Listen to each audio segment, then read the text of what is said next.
my household was very Asian, and my parents are very proud of the culture. If somebody bothers you, don't retaliate, just kind of and just take the higher road.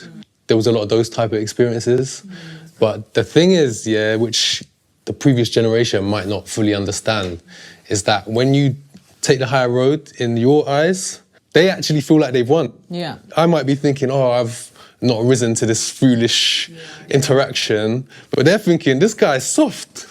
And I can do what I want with this guy.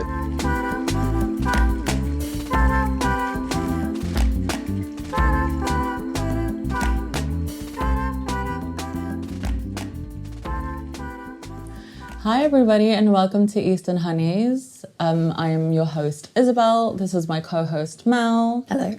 And this is Mr. Lee, also known as Johnny. Thank you so much for having us and thank you so much for tuning in. So let's kick off with the professional stage setting of Mr. Johnny Lee. Mr. Johnny Lee is a London-based, British-born Chinese visual artist and designer, professionally known as Mr. Lee. Oh wow, you're gonna... The whole thing. Who specialises in creating his own brand of stylised artwork with particular focus on faces and characters. With an emphasis on Asian culture, street culture, and a keen graphic design eye, his work has drawn clients including Nike, Tommy Hilfiger, Selfridges, ITV, Outlook Festival, and many more. Johnny is also the founder of New Territories Training, a London-based ESEA men's training group, a community defined as more than reps, also a movement. His work empowers the Asian male through fitness, free from stereotypes, and involves promoting a holistic approach to health and self-development that challenges existing biases and celebrates individual strength, diversity, and culture. Mr. Lee, welcome to Eastern Honeys. Thank you. What an intro. I know. Yeah. And actually that part you just wrote, that you read out there about the New Territories, I need to steal that because that was great. That was great. So now we've done your professional bio in your own words. Can you introduce yourself? My name is Johnny Lee. I guess first and foremost, I'm a father. I'm an artist, commercial artist. I'm still developing my practice. That's why I say commercial artist, because I think there's quite a difference between an artist. That's a heavy title as an artist.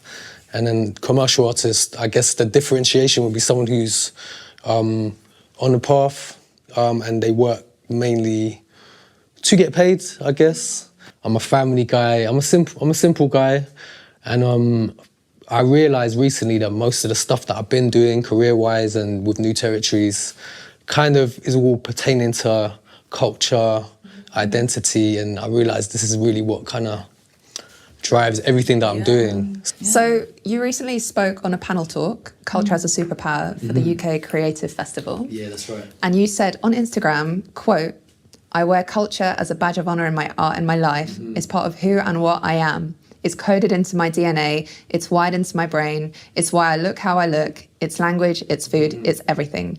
But on a micro level, we also have the power to build our own cultures." So based on that, how does it feel to fill space and flood space with your culture? I think what I used to say was that I can draw on my culture. It's like, obviously Chinese culture, it's 5,000 years of culture. So that's a deep sort of well reservoir I can draw on in so many different aspects, like in my life, in like philosophy, how you think about stuff, really everything in my art.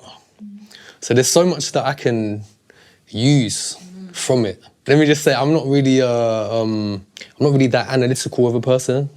I'm a person who I'll probably say something and then understand it as I say it. Yeah, same. I'm gonna do that. I'm a Gemini. Yeah. What were you? I'm a rising Cap. Okay. My moon is Libra. Right. No, sorry, my sun is Capricorn, moon Libra, rising Taurus. How about you? Well, you've gone too deep for me. I'm just I'm definitely getting Gemini. Don't ask I'm me getting about Gemini. Yeah, I can see it. What I really like about your work is you have such a unique perspective on things.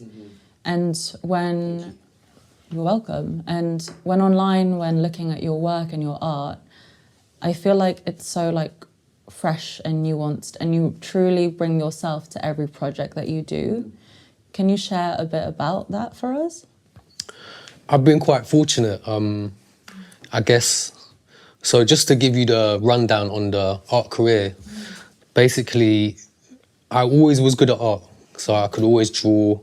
At a young age, I could draw resemblances of faces. So that started off as my favourite TV, film characters, cartoon characters.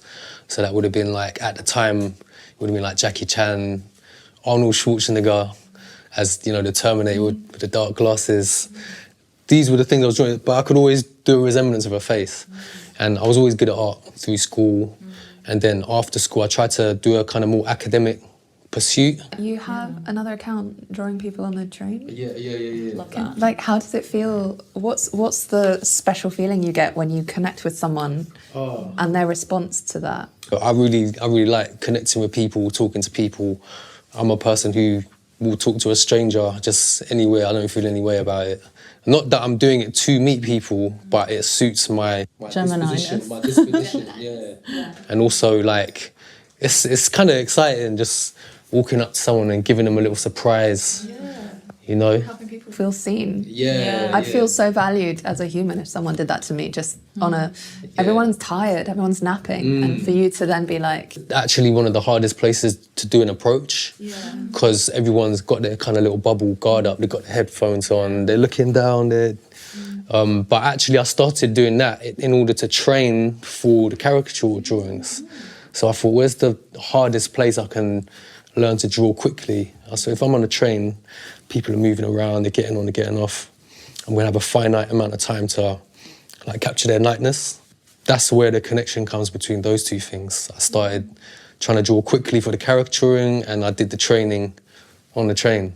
As my career progressed, I kind of was able to do more and more what I wanted to do. I guess I kind of created that space for myself, but I'm very grateful for it. So speaking of creating spaces, can you tell us about what inspired you to start New Territories?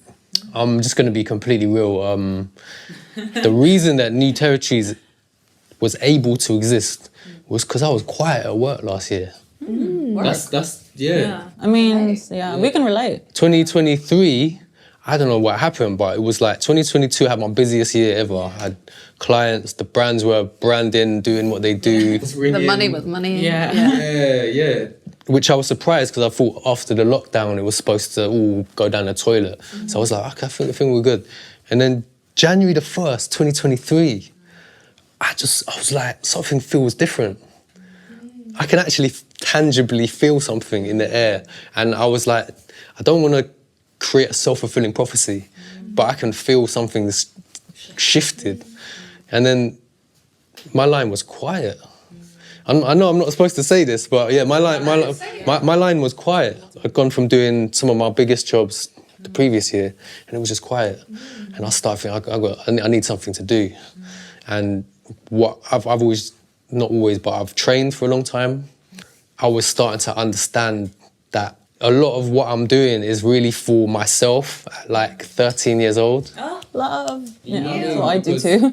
Yeah, because if I would have grown up at a younger age, seen something like New Territories, where you've got all different Asian guys from different countries, all from the same continent, different countries, different walks of life, different experiences, different jobs, different, attitudes, different ways of living, then you can actually look at that and be like, oh, I like him. I like the way he's doing what he's doing, and he's like me. But instead, what happens to a lot of guys, especially if you go up outside of London, actually, I would say, you end up sort of following what other people are doing, because I can't be looking at Bruce Lee, who died in 1973, as like the guy that I'm... Yeah. My guy's been dead for like 40 years. Yeah. He's still the GOAT, but who else am I looking at for a role model? Yeah.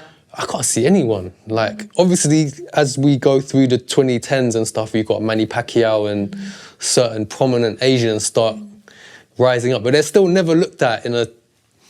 Manny Pacquiao, the interviewers would kind of...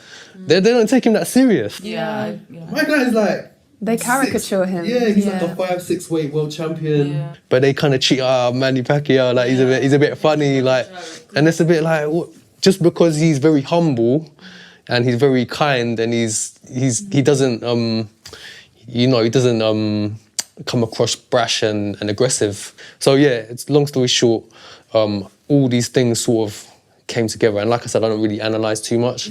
I just thought, I train all the time. Let's get some of the guys together. Let's make it an Asian thing.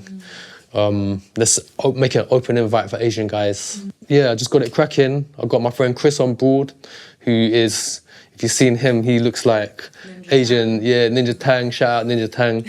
He looks like Clark Kent. Yeah. So he was the person that I thought embodies like the physical elements of new territories. So I put this all together. We started off, 5 people came to the first one, and one of them was my brother, a couple of friends, and came to support. And it just started from there. I got a guy to come down and shoot some camcorder footage.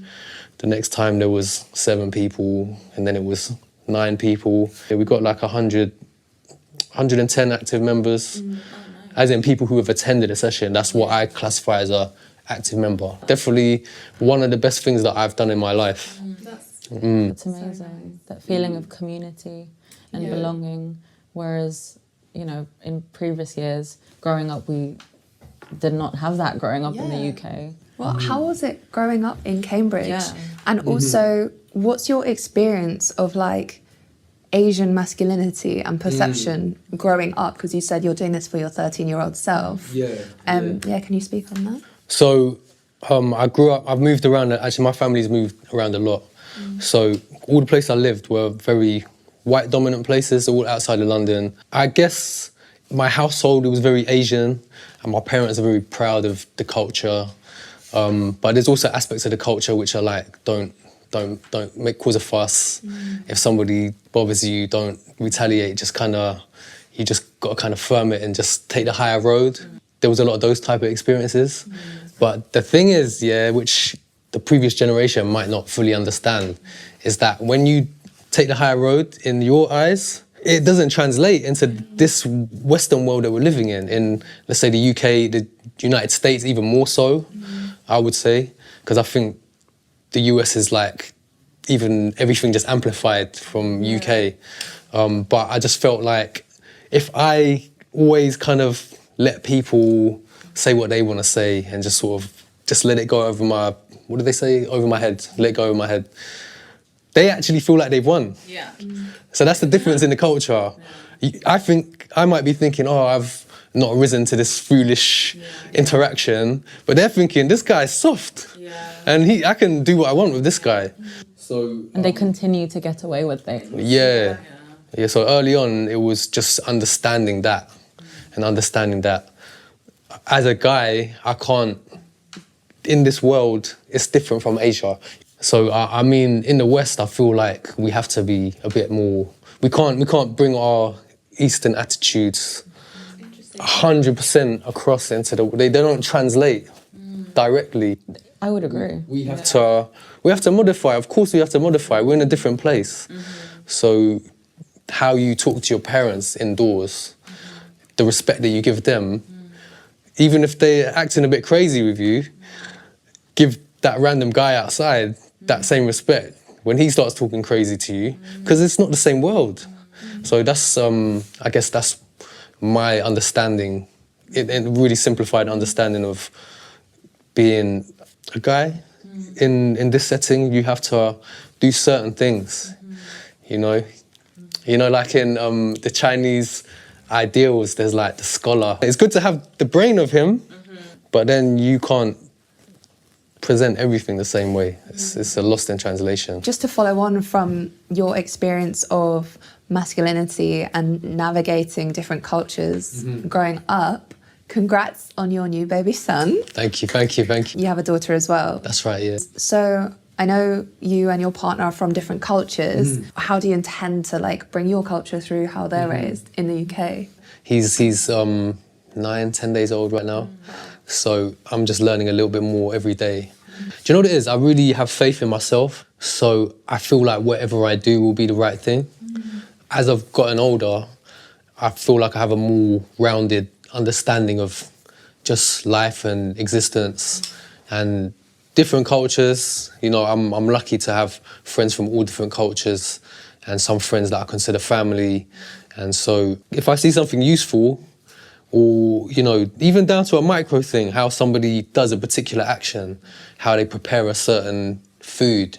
If I see that and I'm like, that makes sense, then I'll start incorporating that. I'll always give them props for where it came from. Culture can be quite dogmatic, you know, just like religion. And when you start believing that these things are solidified and you can't deviate, it doesn't give you a lot of room to maneuver. So I think what I've learned from having children and having a partner from a different culture is that I now have the power to create my own little culture, my little mini culture. I don't know if it's the same for you guys, right? Because I know you're both Filipino. As growing up Chinese in the UK, it's quite bubbled. You're like in a little bubble growing up. Like my family ran a takeaway, so even the business is in the house. We live above the takeaway. So it's almost like there's deliveries coming, everything's, and you're in a bubble, you know? So I feel like it's important for me with my children to just show them as much as I possibly can.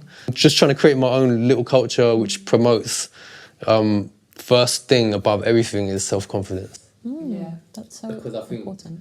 without that, you're lacking in a lot of areas. Because confidence, not necessarily straight up confidence, but like the ability to communicate, talk to people, express your ideas. Set boundaries. Yeah, set boundaries. Yes, it's really important. That's something I had to learn about with her. You know, when you grow up with the Asian uncle, they just grab you, kiss your face, give uncle a kiss.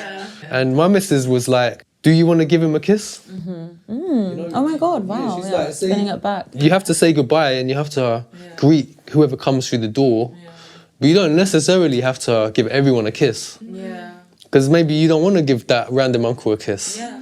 But obviously that's your granddad, you're running, you're cuddling it because you're comfortable. So maybe the kiss comes when you're comfortable with that person, you developed a relationship. So for me, at first I was like, huh? My daughter doesn't want to give me, what? It's me, it's dad. I need my kiss. And then it took me a little while, and now she obviously comes to me, gives me my kiss. But these are things you gotta learn. That's the thing about culture, it's like you think it has to be a certain way until someone shows you otherwise. Yeah, very true. What would you say like the best part about your culture is and the best part about your partner's culture is? Ooh. I mean, obviously food has got to be... You know, it has to be food, it has to be up there. On my partner's Caribbean and African mixed. So she's Sierra Leonean, Jamaican and Ghanaian. But culturally, she's more Jamaican. But both of us, we consider ourselves to be kind of world citizens. You know, because we've been around a lot of different people, and you can relate to that as well. Yeah, definitely. My background's in travel, like professionally. Wow. So you're a journalist, travel journalism?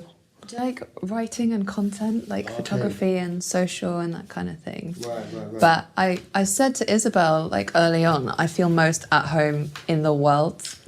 Like London is home because of the community and my family, but I feel most myself when I'm not in transit, but in a space where other people are from other places as well. It's that like third culture world citizen feeling. Is that about freedom? I think it's about freedom. Yeah. I think it's about my parents also lived and worked in different places. Right. And just, like as a kid, we moved to Poland for a couple of years. Oh, really? And living and working in different places has really, I think, just shaped that part of me. Yeah. And I love the idea of creating a subculture in the home because that's something I think about all the time. Like how will I raise my child if, like, for example, the politics of the UK feels scary and London sometimes doesn't feel like home. It's like self-confidence, coming back to a place that you've created, that you've co-created. One good thing that does is it gives you the ability to adapt. For example, my missus, she's born and raised pretty much in North London, right? And there's something that I really, envy's not the right word, I don't envy it, but it's nice when people walk down the street and, you know, like when I first moved to London, one of my first friends was, I don't need to say who he was, but one of my first friends, you know who you are, from Ladbroke Grove. Yeah. I walk around with him, and he'd be saying hello to like, you can't walk down Portobello because he's born and raised there. He's stopping every 17 seconds and having a little chat here and a greeting there. And I would be like, oh man, I've never really had that. But I've realised now that I can have that, and I actually do have that, because all you got to do is just be present. Yeah, and make connections. Build a community. Build a connection. And actually now I can actually go to a lot of places and recognise people in shops, walking around.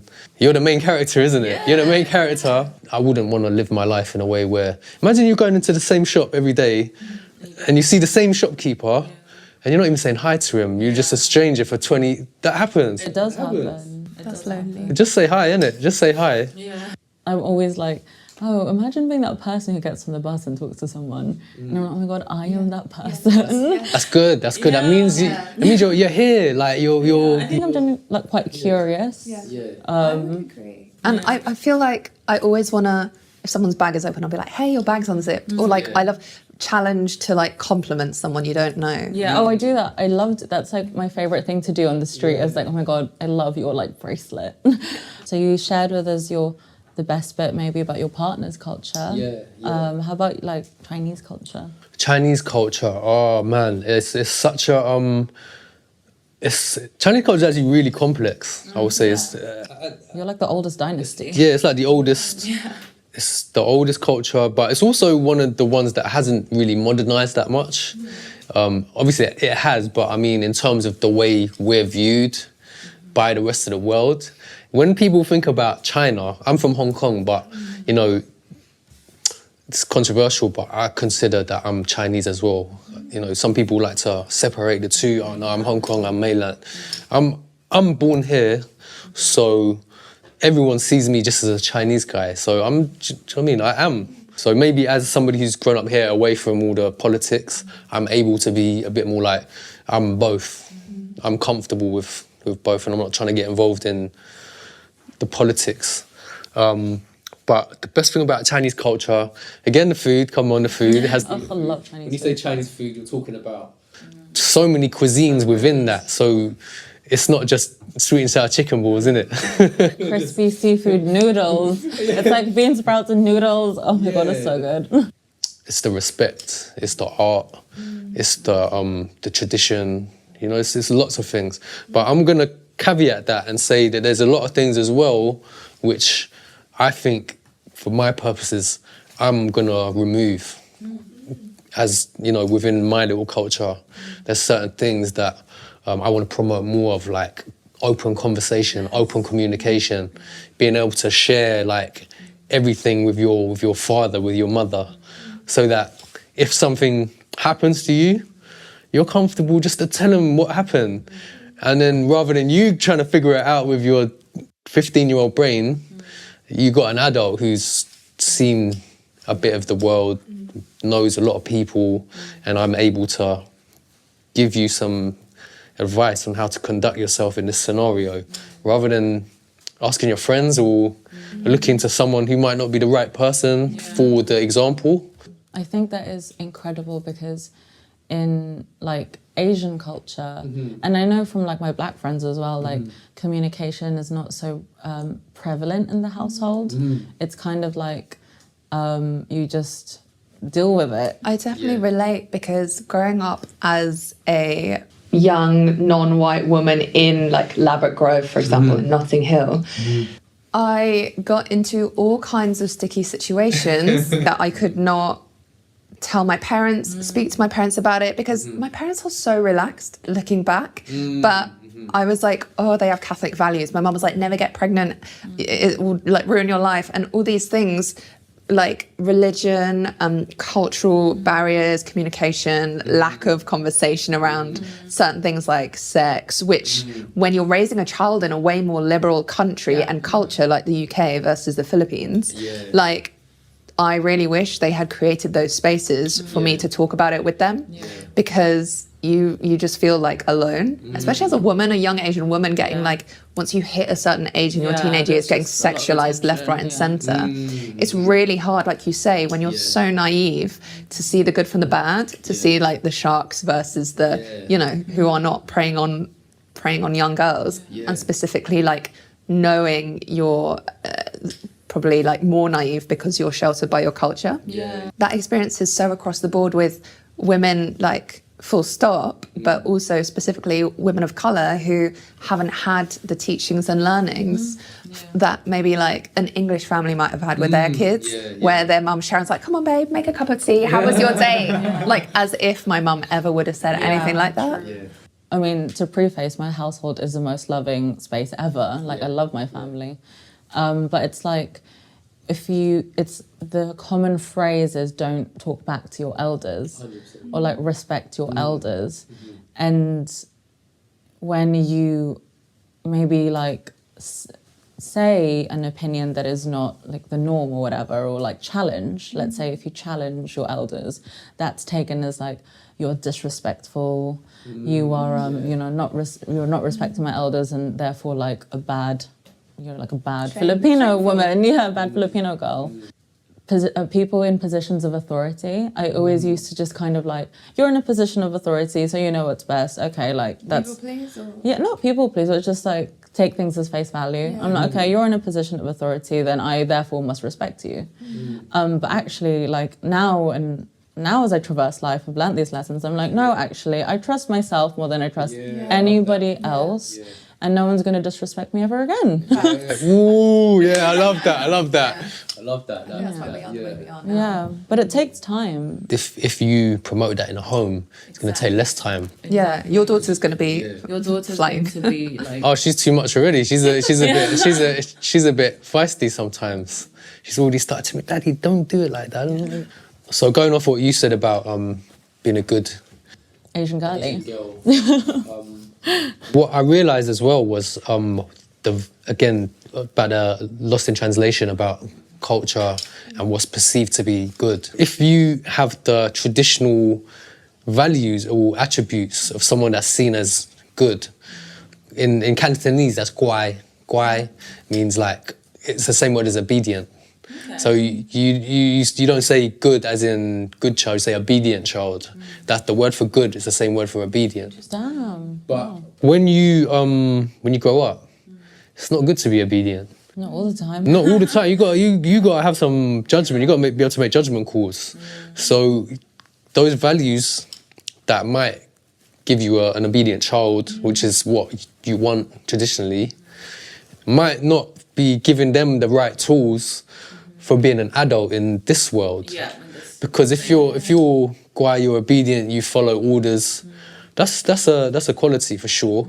But if it's to the point where you don't really know what you want and you don't know how to articulate what you want or ask for what you want because you're so used to doing what's bidden of you, then in that instance, it's not a useful thing at all. So it's all about balance. It's all about balance. That's interesting because, you know the book Crying in H Mart by Michelle Zorna? She's a Korean-American artist, wrote this beautiful emotional book about her Korean mother's passing. But she talks about her childhood and upbringing. And she was saying, in Korea, similarly, they don't say, well done, you're such a good child. For a girl, they say, you're so pretty. Like, pretty is the same word as good. Oh, really? So you have all these girls be told, you're so pretty, you're so pretty. And the value of being a good person is inherently tied up with your appearance. And she said it took her so long to unpack that as an adult. Just like, quickly, you mentioned you had a family story earlier. Did you want to share that? Yeah. I mean, I guess going back to what we were saying about masculinity, for me, that was shaped mainly by my uncles. So my dad came to this country when he was about 20. So he's more old-fashioned. He's more like culturally Hong Kong Chinese to this day. Whereas my uncles, they came to this country, my mum's brothers, and they were younger. So they kind of went to school here, and they, you know, they were the ones that I was kind of looking at my blueprint for masculinity, I guess. You know, they sounded more like the English guys. You know, they dressed fashionably, they were worked out. So shout out them for. There'll be no new territories without my uncles, because all of them worked out. And at that time, it wasn't even that common for, especially Asian guys, to be working out. But they always, to this day, they're in great shape to this day. So they were really the ones. So shout out my uncles, because without you guys, obviously from my dad, I got like hard work ethic and stoicism and that kind of thing. But for them, it was more like the external visual communication type stuff I got from them. I don't think I've ever told them as well. I never told them. Shout them out, uncle. Shout out my uncles, but without them, there'll be no new territories without them. Obviously, with like your work with new territories and working out and fitness, this seems like a very like important thing to you. May I ask why that is? Well, that's actually quite a deep one as well.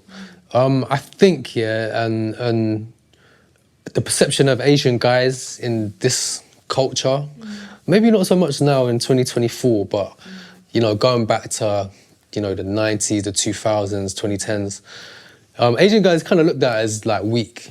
If someone could be taken advantage of, it's more likely to be the smaller stature, skinnier, the Asian guy, you know? And you see this in America a lot as well, actually. The stereotypes, the way you're treated. In this setting as well, the Western setting, physical culture is a lot more respected. Like when I go to a park now to work out, I will connect with anyone who's there. Like obviously I'm already talking to a lot of people, but people see it, they respect. I've travelled as well, so every country that I've been to, I've always found a park or a gym to work out. When you're respecting yourself and your body, that's universal. There's no one who's going to be like, oh, you know, they understand that you have self-respect for yourself and you're trying to progress yourself and you're trying to maintain, you know, your health, your fit. That's a human thing that everyone can respect. You know, I'm not saying everyone needs to do it because, you know, it's not for everyone. But I think as humans we're built for working.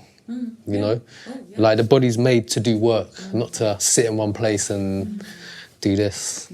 I mean, I do that too, but we're not designed for that. We're supposed to be active, you know. We're supposed to be active, you know. So I think in this modern day, that's how you do it, through training.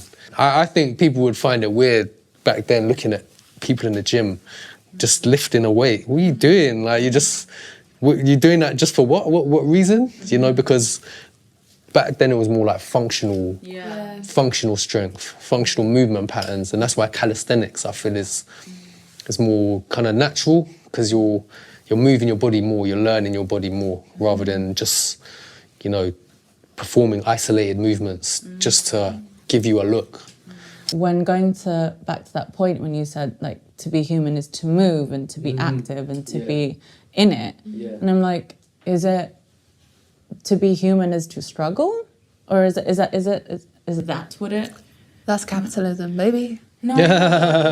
What is it that gives us the extra thing? Yeah, the thing. I think it's like, we've covered this before, but like in the East, it's community, it's family, it's village. It takes a village. Like you say, you can bring your daughter to new territories and trust the boys will look after her.